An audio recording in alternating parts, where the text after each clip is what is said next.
Kemudian apa yang tentang pemenuhan gizi seimbang. Oh, para asa apa itu gizi seimbang remaja? Ada yang tahu nggak gizi seimbang remaja itu apa? Bingung ya? Nah, gizi seimbang menurut Kemenkes RI tahun 2014 merupakan pola konsumsi zat gizi yang terkandung dalam makanan sesuai dengan kebutuhan individu dan juga memperhatikan prinsip gizi seimbang. Nah, pada masa remaja ini kita sangat membutuhkan gizi seimbang karena kita itu kan aktivitas kita tuh lagi padat banget ya. Tentunya kita itu harus memenuhi atau punya makanan gizi seimbang. Nah, kalau misalnya kita dari remaja sudah mendapatkan pola gizi makanan seimbang, tentunya itu akan sangat membawa pengaruh yang baik di kesehatan nanti. Karena kalau misalnya kita sudah membiasain diri masih kecil ya, masih remaja dengan kebiasaan makanan yang baik, tentu itu akan membawa kebiasaannya sampai masa dewasa nanti.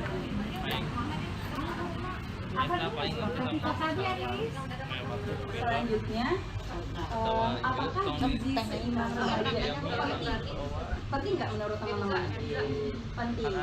Nah, benar, gizi seimbang bagi remaja itu sangat penting karena untuk mencegah penyakit degeneratif atau penurunan kondisi kesehatan akibat perubahan sel-sel tubuh yang pada akhirnya akan mempengaruhi fungsi dari organ gitu ya. Secara menyeluruh kayak nanti tuh kalau misalnya kita nggak memenuhi kebutuhan tubuh kita dengan gizi yang seimbang, bisa aja nih nanti tuh kita tuh terkena diabetes, penyakit jantung, penyakit ginjal, kanker, nanya ibu teh makanannya minum ini penyakit kronis yang lainnya. Kadang air dingin itu mah nggak ini. Bagi remaja kebiasaan untuk mengkonsumsi makanan di usia yang remaja ya, mengkonsumsi makanan yang baik di usia remaja ini tentunya disebabkan oleh kebiasaan makanan yang baik.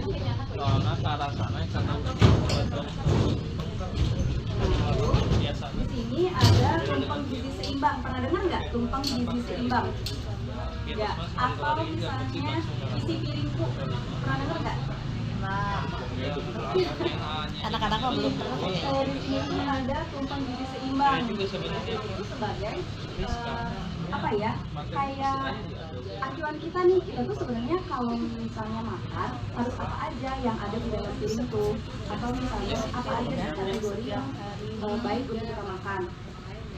Karena sejak tahun 2014 pemerintah sudah mengenalkan pedoman gizi seimbang, yaitu berupa tumpeng gizi seimbang untuk menggantikan prinsip 4 sehat 5 sempurna. Pernah dengar 4 sehat 5 sempurna? Nah sekarang prinsip itu tuh udah nggak dipakai lagi karena dirasa kurang memenuhi atau tidak relevan terhadap pemenuhan gizi remaja. Nah di dalam tumpeng gizi seimbang ini ada 4 prinsip. Nah yang pertama, konsumsi makanan beragam, terus juga membiasakan perilaku hidup sehat, terus melakukan aktivitas fisik, dan juga memperhatikan serta memantau berat badan gitu. Nah di tumpeng gizi seimbang ini terdapat 3 kategori ya. Kayak yang pertama itu misalnya ada susu, terus juga ikan, keju, tahu, tempe, dan lain sebagainya. Itu merupakan bagian dari zat pembangun gitu. Nah sementara di kategori yang kedua kayak misalnya buah-buahan, sayur-sayuran, itu masuknya pada zat pengatur gitu. Nah sementara kategori yang ketiga kayak misalnya apa tuh namanya, nasi, jagung, terus juga roti, itu merupakan zat tenaga gitu, pemenuhan zat tenaga. Nah tadi itu kan jadi salah satu prinsip dari tumpeng gizi seimbang itu ada makanan beragam ya. Tahu nggak sih makanan beragam itu apa aja? Atau yang harusnya ada apa aja? Tadi kan sempat juga dibahas nih. yang di dalamnya cuma ya apa gitu. Ada yang tahu? Nih, makanan beragam ini dalam artian kan makanan dan juga minuman tuh nggak ada satupun di dunia ini yang udah memenuhi semua gizi yang tubuh kita butuhin gitu. Kayak misalnya kita minum ini ya udah semua gizi yang kita butuhin itu udah terkandung. Nah tidak ada yang kayak gitu. Jadi kita itu membutuhkan makanan ataupun minuman penting lain yang bisa memenuhi kebutuhan tubuh kita. Nih, kayak apa namanya, makanan beragam itu terdiri dari karbohidrat, terus juga protein, lemak, vitamin, dan juga mineral.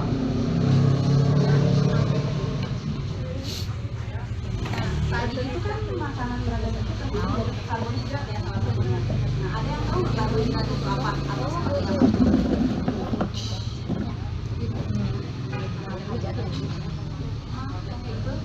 Terus yang lainnya lagi?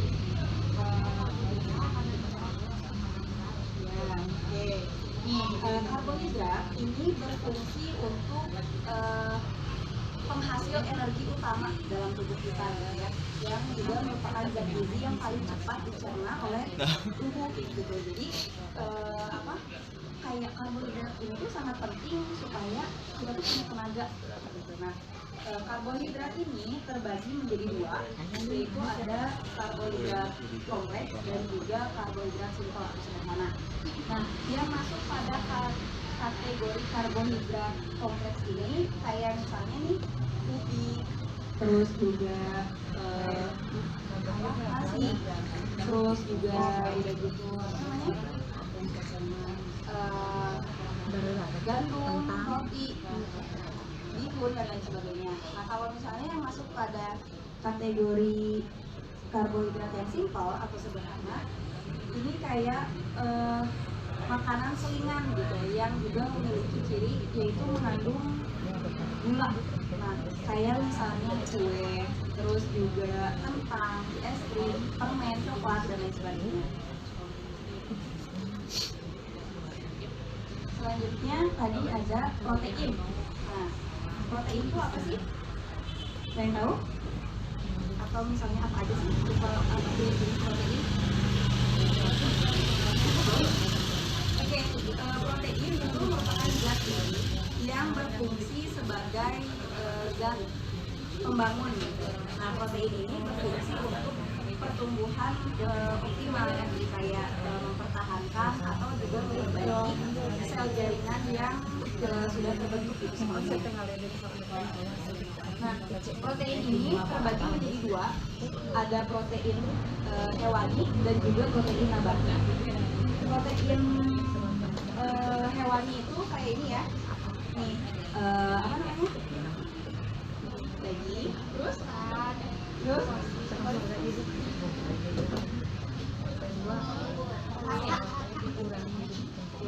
nah kalau misalnya protein nabati ada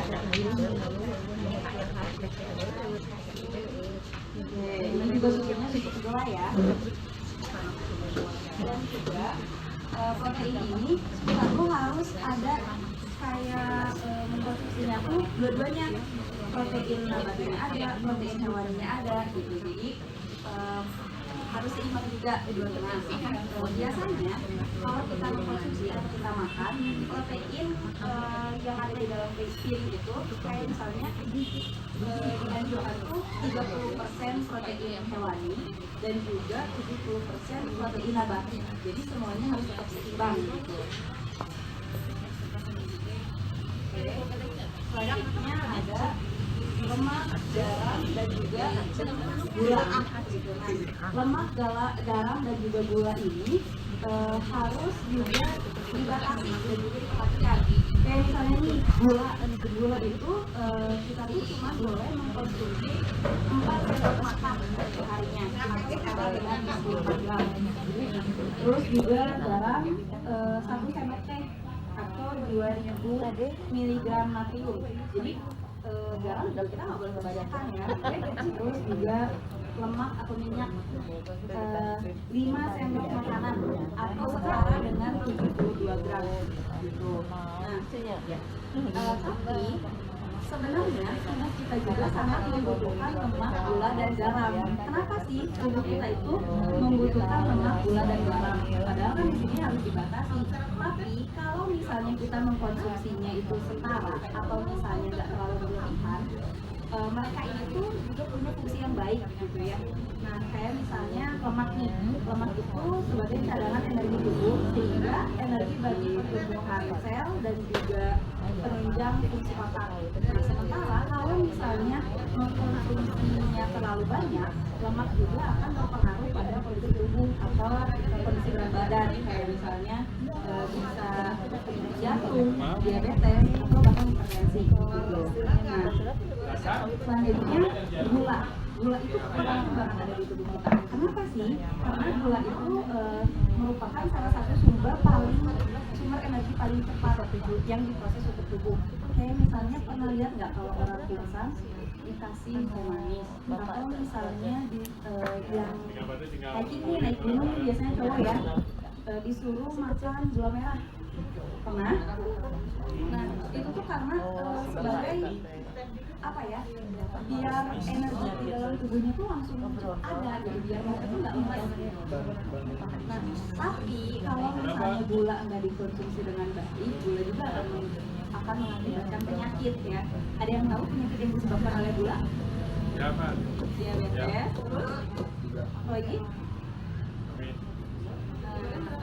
Gula juga bisa menyebabkan jantung dan juga risiko kanker ginjal. Oke. Selanjutnya ada garam nih. Garam itu dengan kandungan natrium dan juga iodina berfungsi untuk menyeimbangkan cairan, itu juga memelihara kesehatan ginjal dan juga menstabilkan detak jantung. Jadi kalau misalnya nggak seimbang, itu juga bisa menyebabkan stroke, terus juga menyebabkan penyakit jantung. Itu makanya harus dibatasi.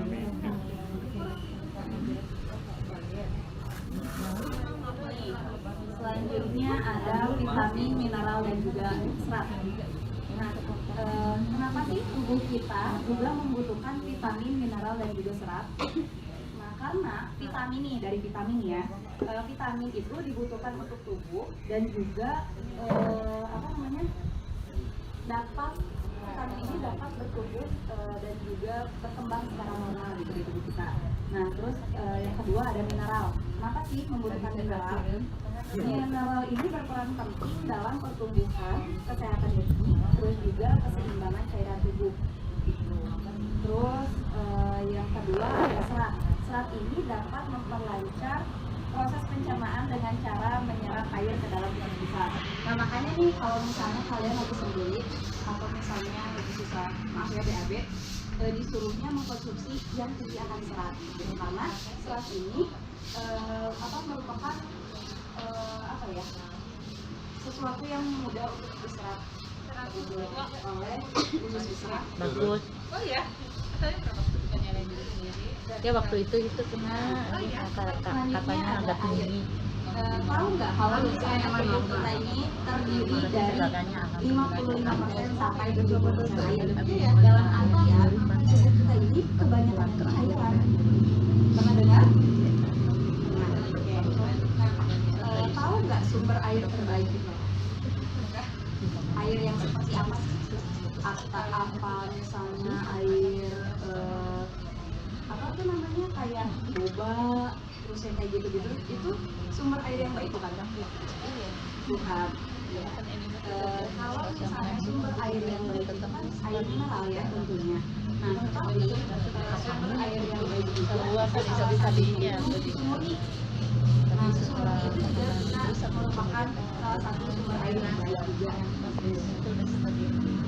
Terus juga nih kalau misalnya kita itu udah ngelakuin aktivitas yang berat, terus juga olahraga bulan gitu ya, itu sebagai lari 20 putaran gitu. Nah, itu menurut kalian cairannya akan sangat berkurang nggak? Kalau kita udah cairannya akan sangat berkurang. ya. Gitu. Nah, sebagai pengganti cairannya, kita itu membutuhkan air. Terus tahu nggak kandungan air yang baik setelah kita mengkonsumsi atau setelah kita melakukan kegiatan yang berat? Cairan yang apa? Ada tuh di iklan-iklan atau misalnya atlet-atlet itu kelihatan minum apa gitu. Pocari Sweat. Nah, Pocari Sweat mengandung apa coba? Apa? Tahu nggak itu yang mengandung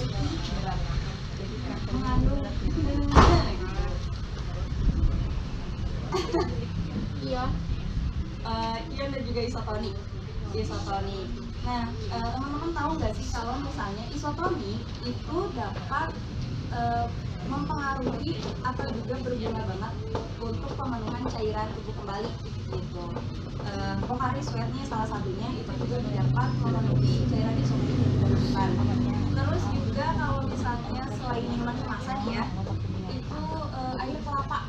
Nah, air kelapa itu sangat bagus dan juga memiliki isotonik yang alami dan juga sangat bagus.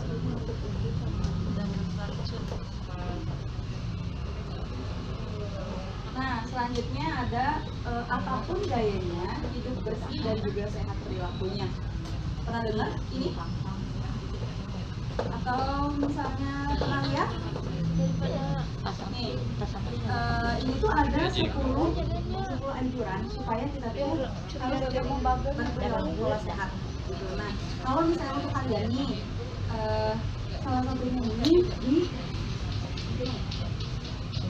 melakukan aktivitas fisik setiap hari. Berarti dalam artian kalian tuh nggak boleh seharian mager tidur gitu ya di rumah kayak nah sebenarnya itu nggak baik gitu ya. Terus juga kalian harus menggunakan air yang bersih. Jangan sampai kalian tuh pakai apalagi cewek-cewek cuci muka gitu kan, mau skincarean cuci muka pakai air yang justru mengandung banyak jentik nyamuk gitu. Itu kan bahaya ya. Atau misalnya kelihatannya air yang menjaga jangan sampai juga kita harus mencuci tangan dengan air yang mengalir dan juga air yang bersih. Sama kayak anjuran selama corona kemarin ya, harus rajin cuci tangan, terus juga rajin menggunakan air yang bersih. Itu tuh supaya kita tuh memang menerapkan hidup yang sehat gitu, hidup bersih. Terus harus membersihkan atau juga menghilangkan sarang nyamuk atau jentik nyamuk. Ini misalnya melihat di genangan-genangan gitu ya, atau misalnya kayak wadah-wadah di luar kelihatan itu banyak jentik nyamuk, harus kita bersihkan, harus kita buang gitu. Karena kalau misalnya kayak gitu kan otomatis menyebabkan ada nyamuk, terus juga nyamuknya juga bisa jadi Aedes aegypti yang juga tentunya akan menyebabkan apa coba? TB, betul. Nah, terus juga menggunakan jamban yang bersih atau kamar mandi yang bersih. Kamar mandi itu benar-benar banyak banget kotorannya, kotor banget. Pernah dengar nggak kalau misalnya kamar mandi ini juga bisa jadi salah satu sumber penyakit?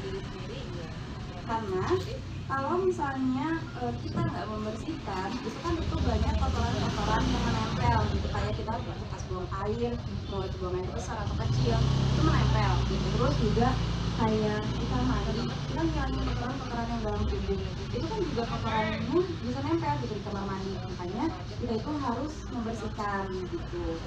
Nah, terus selanjutnya ada tidak merokok nih, apalagi cowok, itu kita tidak boleh merokok gitu, karena banyak banget penyakit yang akan disebabkan oleh rokok, kayak misalnya kanker, terus juga asma, Kamu juga jadi kurus. jantung, dan lain sebagainya. Nah, selanjutnya ada pola hidup aktif dan juga berolahraga. Kenapa sih kita tuh harus menerapkan pola hidup aktif dan juga berolahraga? Apa? Biar sehat, betul, itu salah satunya.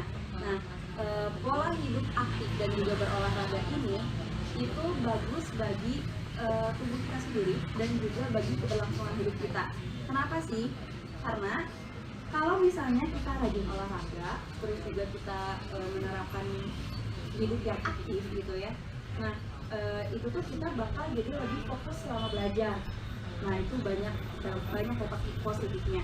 Terus juga peningkatan nilai akademis. Jadi yang awalnya menurun terus nilainya, terus tiba-tiba nanti ada peningkatan. Jadi dari situ ada peningkatan. Nah, karena hal ini tuh terjadi karena olahraga maupun aktivitas fisik yang tinggi akan mempengaruhi fungsi jantung, paru-paru dan juga otak. Jadi semuanya itu kembali seimbang gitu. Kayak semuanya digerakin, semuanya difungsiin. Otomatis semuanya akan berfungsi dengan baik gitu. Nah, ada permasalahan di remaja. Tadi juga udah sempat dibahas juga nih sama ibunya. Tadi apa aja? Apa kayak yang bakal terjadi pada remaja wanita apa? Iya, di pengajian. Apalagi? Apalagi? Kayak tadi tuh gara-gara kalau remaja wanita itu kan menstruasi, otomatis akan menyebabkan anemia, betul. Nah, anemia, ada yang tahu anemia atau tadi mendengarkan secara jelas anemia itu Tadi apa? masih ingat nggak yang tadi sama multi baby? Kekurangan sel darah merah, terus bakal kayak gimana aja sih orang anemia? Tadi teh yang ingat teh. 5 ya. Lemah,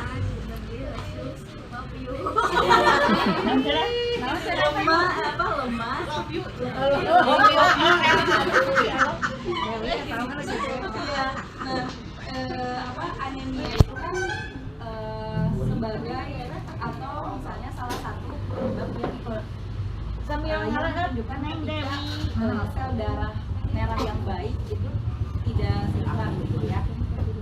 Nah, biasanya remaja perempuan ini berpotensi mengalami anemia karena dia itu menstruasi gitu sebulan sekali.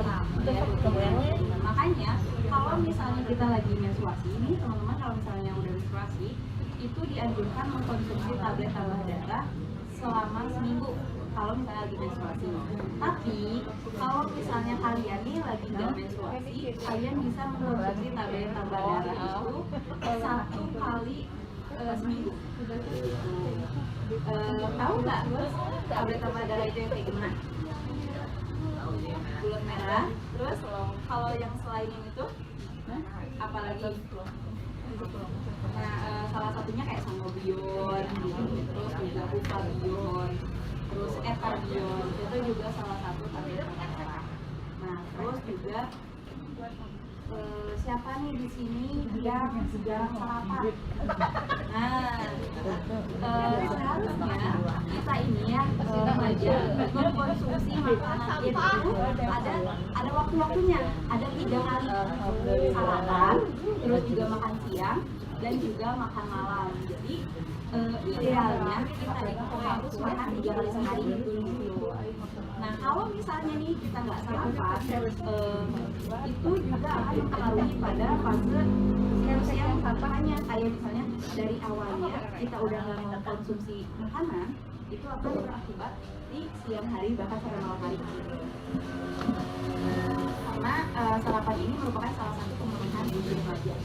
Nah, terus juga ada kelainan pola makan. Kayak misalnya nih kalian itu harusnya makan pagi, siang, malam. Ini malam makannya itu sarapannya jam 12, terus juga makan siangnya jam 4, terus makan malamnya jam 12 malam atau bahkan jam 1 malam. Nah, itu akan mengakibatkan beberapa penyakit juga nih teman-teman. Kayak misalnya diabetes, terus juga obesitas yang paling utama. Tahu nggak obesitas itu apa? Terus kayak gimana aja sih sebenarnya obesitas itu? Disebut ya. Nah, itu kan juga menunjukkan bahwa gizinya itu tidak seimbang. Iya, obesitas. Oh ini nih, saya ada beberapa pertanyaan lagi nih, mitos atau fakta, ya. Saya mau nanya nih,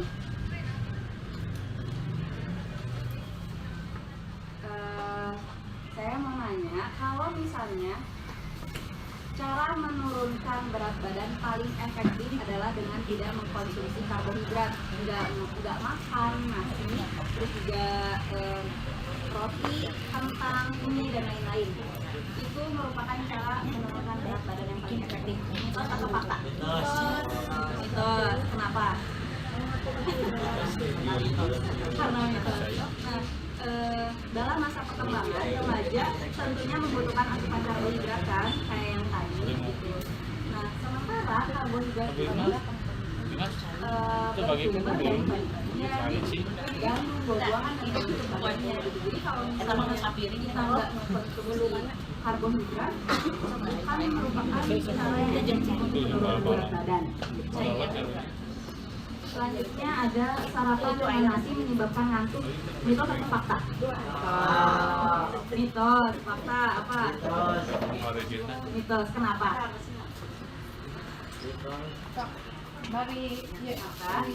Jawabannya itu adalah mitos.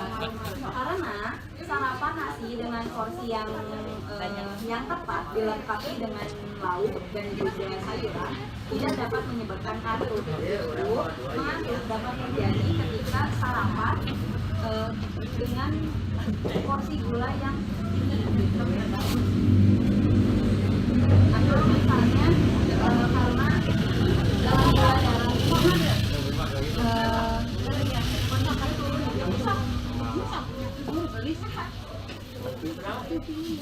Tadi ngopi nih, tadi ngopi. Ambil ya. Itu merupakan apa coba?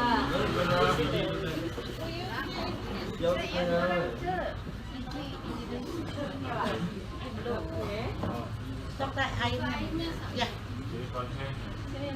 Ini piring.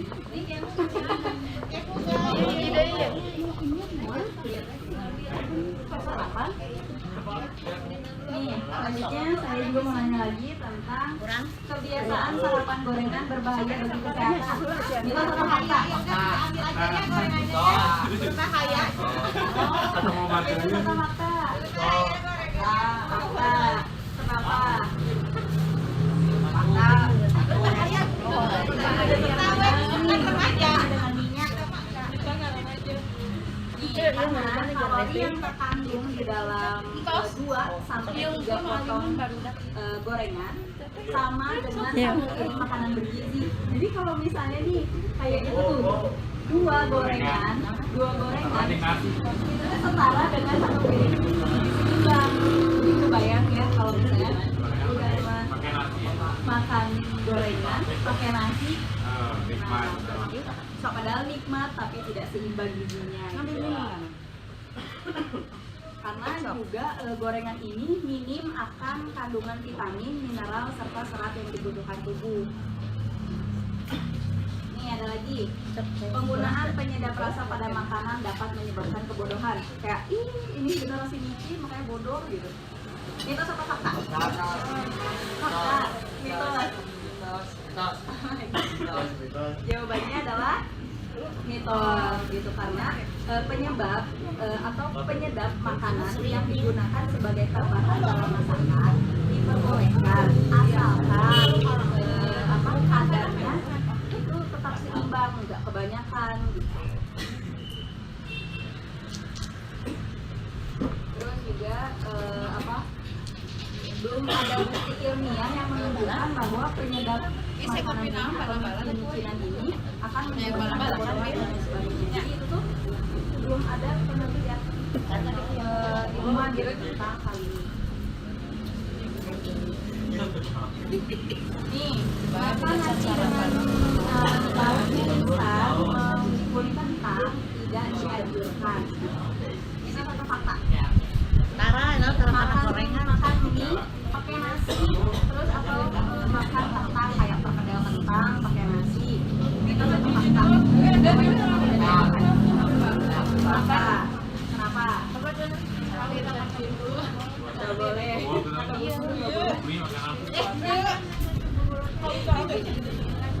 Nah, betul. Ini goreng tadi Tidak akan seimbang. kalau pengajian ini boleh. Udah dibalik merupakan dasar karbohidrat. Jadi kalau misalnya udah memakan ini, terus juga pakai nasi, ini karbohidratnya lebih banyak ya, itu tidak akan seimbang ini. Gitu. Terima kasih semuanya. Terima kasih telah mendengarkan dan juga aktif menjawab. Sekian dari saya. Terima kasih semuanya. Wassalamualaikum warahmatullahi wabarakatuh.